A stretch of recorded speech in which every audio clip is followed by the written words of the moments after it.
aywa sëñ Chérif la ñuy dalal ci plateau bi un jour une actu. Chérif dafa mel ni tey da ngaa maîtriser écran bi de ñu dem dafa mel ni parrainage yi nga doon bëgg a wax sànq coow li bëri na fi ngeen def taxaw seetlu ci un jour une actu. jërëjëf soxna Fatou ni nga ko waxee noonu la kon ñu ñëw rek ci li naan coow li moom mooy kon parrainage bi soxna Fatou ak tamit gis nga rek fam tàmbalee daanaka juróom-ñetti fan ci weeru mars bi ñu génn direction générale des élections di DGE dafa génne woon benn communiqué di xamle rek kon li nga xamante ni moom mooy nombre de parrains yi ñuy laaj ngir candidats yeeg liste de candidats yi jëm ci élection législative yi ñu jàpp kon ci weeru juillet bi boo xoolee nag kon seuil bi mi ngi tàmbalee ci 34 858 électeurs minimum maanaam gën gaa néew lii leen laaj képp koo xamante ni bëgg ngaa bokk ci élection yi gën gaa bëri nag 55 327 électeurs mel ni kon gis nga ko mel ni parti parrain yi nag yu ci bëri am na ci yoo xamante ni dañ koy jëlee ci juróom-ñaari région Sénégal fukki région la ak ñeent wante kon juróom-ñaari la fu ci nekk nga jëlee fa kon junni signature maanaam muy 1000 kon 7000 yi daal mën nañu jàpp ni kon ci biir région yi nga koy génnee ngir nga mën a compléter li nga xamante ni moom mooy li mel planning bi nag ñoom direction générale des élections soxna Fatou def nañ ko ndax mi ngi tàmbale kon diggante juróom-benn fan jàpp juróom-ñetti fan ci weeru mai ci atum 2022 ci la ñuy déposé simultanément liste parrain yi wante aussi dossier de candidature yi mandataires yi ñoom ñoo koy def fële ca locaux direction générale des élections bu nemee ba ci fukki fan ak juróom-benn ci weeru mai bi kon ci la opération yi di jox ci wàllu contrôle ñu daal di rek xayma li nga xamante ni kon mooy liste de parrain yi ñoom nag logiciel bi nee nañ di leen ko expliquer gars yi ngir ñu xam ko. waaye mu mel ni parrainage bi jur na coow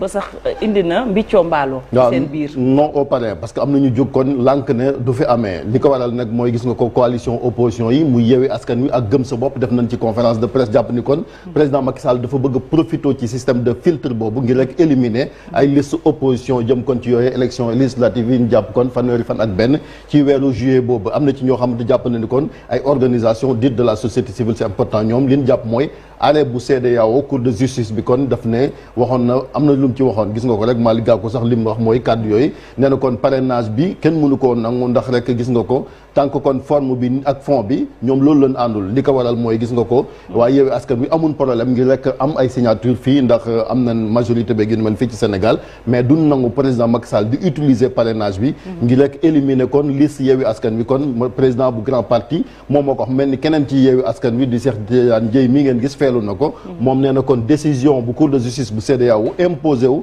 ci Sénégal rawatina kon ci loi yi nga xamante ni kon sur le plan technique politique légal stratégique ak même constitutionnel ba tax na kon ñoom mënuñ koo nangu moom mi nga xamante ni également moo jiite avenir Sénégal bi ñu bëgg soxna Faty la même chose aussi pour ba ni ñu ko waxee rek société civile bi nga xamante ni kon ñoom it ñi ngi menacé muy mouvement dit de la société civile parce que am na ci ñoo xamante ni nee na société civile wante tamit da nga leen di gis ñu daal di ànd ak opposition bi ñoom exposé nañ les mêmes motifs comme si on était à l'Assemblée nationale Yewwi Askan Wi ak Gëm Sa Bopp muy Y'en a marre FRAPP France Dégage bërki démb bu dégg leen ñoom it li ñu wax ci li nga xamante ni kon mooy loi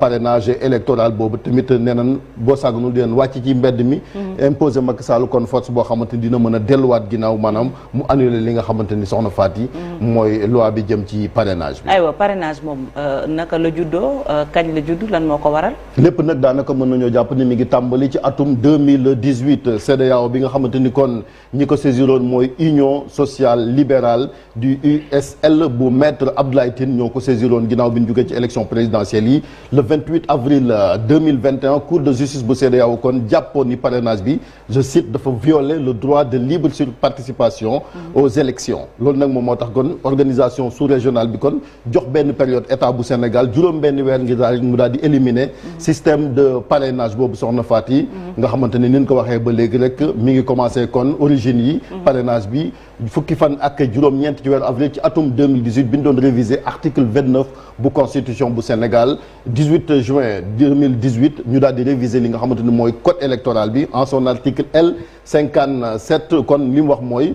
toute candidature à une élection présentée par un parti politique légalement constitué par une coalition de partis politiques légalement constitués ou une entité regroupant des personnes indépendantes et astreintes au parrainage par une liste d'électeurs loolu la daan di wax kon mooy article L57 bu code électoral mais avant réforme boobu parrainage bi amoon na fii ci Sénégal mais ñi ko doon laaj mooy candidat indépendant yi si vous vous rappelez bien atum 2012 sax amoon na fi ku mel ni ñoom Youssou Ndour ci loolu la leen doon éliminer gis nga nombre de signatures yi ñu laajoon nag gis nga dafa varié varié woon selon type élection yooyu gis nga ko ba tax na kon pour présidentielle yi tamit signature yi ñu laajoon mooy biñ ko imposé diggante 0,8% minimum maximum bii di 1% moo xamante ni kon am na ñu ko amoon. élection législative yi nag dafa mel ni sëy bi dafa wute parce que boo xoolee nombre de signatures yi ñu laaj 0,5 la. maximum 0,8 mooy la nga xamante ni kon moom la laaj soxna Faty. aywa ñi ci àndul ana fan lañ ko teg. voilà ñoom fi ñu ko tegoon rek mooy li leen ko doon wax sànq ci arrêt bu CEDEAO bi ak li ñu ci wax mais biñ xaymaa tamit élection yi biñ ko njëkkee def en tout cas dans sa forme actuelle li nga xamante ne mooy parrainage bi gis nga ko la première application parrainage bi mooy élection présidentielle yu février 2019 li ñu ci nemee ko mooy ñi déposé woon 87 dossiers de candidature la ca conseil constitutionnel 5 lañ ci approuvé 82 ñu daal di koy rejeté ñin jàppoon ñi ngi nii gis nga ko xayma yi ñoo bokkoon sax ci élection présidentielle yi muy maître Madické Niang professeur Issa Sall Macky Sall candidat sortant Idrissa Seck mi jiite woon presque nekkoon ci opposition bi ak Ousmane Sonko mi nga xamante ni soxna Faty moom it moom mujjoon ñu jël 3e Idi jël 2e Macky jël P Madické Niang moom mujjoon ak professeur Issa Sall. Très bien merci beaucoup Chérif ci un jour une actu mais bravo géré nga ko tuuti jaxasewu ko wax dëgg fa yàlla def na ko ba mu baax. gaa yaa ngi koy tàcc si ginnaaw. comité des sages ñun lu ñu dugg rek. le comité a validé. waaw merci beaucoup. le restreint comité a validé Malick Thiandoum parrainage bi ak sànq ba léegi ñu ngi koy wax quand même depuis bi ñu dëgmalee législative yi ba xam date bi coow laa ngi ne cour ci wàllu parrainage ba am na ñoo xam ne sax nee ñu nag nañ ko neenal wala ñu wàcc ci mbedd mi. waaw xam nga parrainage moom. mënta ñàkk ci sama gis-gis. ndax wax dëgg yàlla boo bàyyee yëf yi aussi mu nekk sabar gu tas rek. Ibou Diouf day tef candidature Cheikh ñëw wallu ko man ma teg candidature. affaire bi day mujj bëri ba kenn du xam nuñ koy gérer. mais naka lañ ko war a trier ci loolu la ñu war a waxtaan nan la ñu war a filtrer ci loolu la ñu war a waxtaan parce que le nombre de partis au Sénégal est pléthorique. loolu moom wax dëgg yàlla sur le plan économique sur le plan de l'organisation des élections dafay indi ay njeexital yu nga xamante ni yu métti lay doon li nga xam ne nag moom la opposition bi wax mooy arrêt CEDEAO bi nañ ko appliquer ñii nee nañu ñoom duñ ko appliquer ndaxte li nga xam ne moom lañ fi teg te loi électorale bi wax ko loolu la ñuy appliquer ñoom loolu nag defe naa ni mooy nar a indi coow lu métti coow li nag tàmbali naa métti diggante kujje gi ak ñi nga xam ne ñoo nekk ci nguur gi mais fi ñu leen di xaar nekkul ci ay sànnente xeer ak waxante lu ñaaw réew mi métti na ku ci nekk na nga wax nan ngay def ba askan wi jafe-jafe yi ñu nekkee nga saafara ko leneen li ci des moo di ni coow li am ca Ukraine ak digganteem ak Russie day law te fii la jëm si xubbeeku balaa ngay lakkale nan la ñu mën a def ba bu ñëwee du metti ci askan wi nañu xalaat ci loolu nan la ñu war a def ba pétrole beeg gaz bi di xeeñ bu ñëwee Sénégal ñu mën koo gérer ci loolu lañ leen di xaar nan la ñuy def ba jafe-jafe askan bi ñu wàññi ko ak dund gu metti gi ñu wàññi ko ci loolu lañ leen di xaar nañu waxtaane programme waxtaane fan la ñu jëmale réew mi loolu moo ëpp solo kenn ku nekk di seet lu gën a ñaaw ci sa morom nga yàq ko lu mel ni mu xëy loolu xaaruñu leen ci terrain boobu c'est des querelles de très bas étage là où on les attend c'est sur des programmes sur des stratégies de sortie de crise au Sénégal. aywa tibbante tànk bu métti lañ nekkee. Faty oui bon mais parrainage bi c'est bien que ñu taxaw ci parce que état bu Sénégal aussi comme ni ñu ko waxee bu fekkente ne da nga xaatim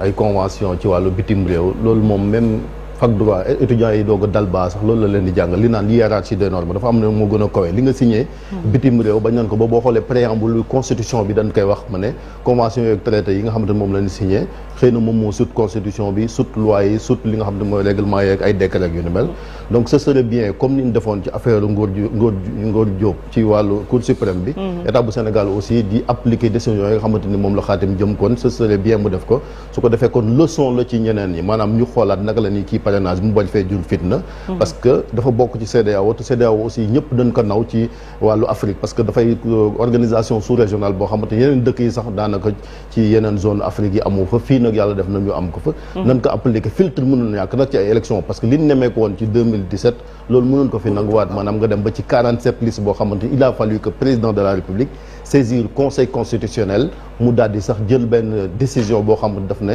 mënoo jël électeur bi mënut a jël 47 listes bulletins li mu mën a def mooy au minimum mu daal di jël 5 su jëlee 5 sax su ko defee loolu day loo xamante sax day dénaturer li nga xamante ni kon mooy charme bi ci scrutin bi. mais nag parrainage bi am na loo xam ne CEDEAO wax na ko état bu Sénégal daf ko war a jëfe. très bien 7 heures jot na ba tegal fanweeri simili ak ñett dañuy dugg ci biir réew mi de quoi est-il le nom.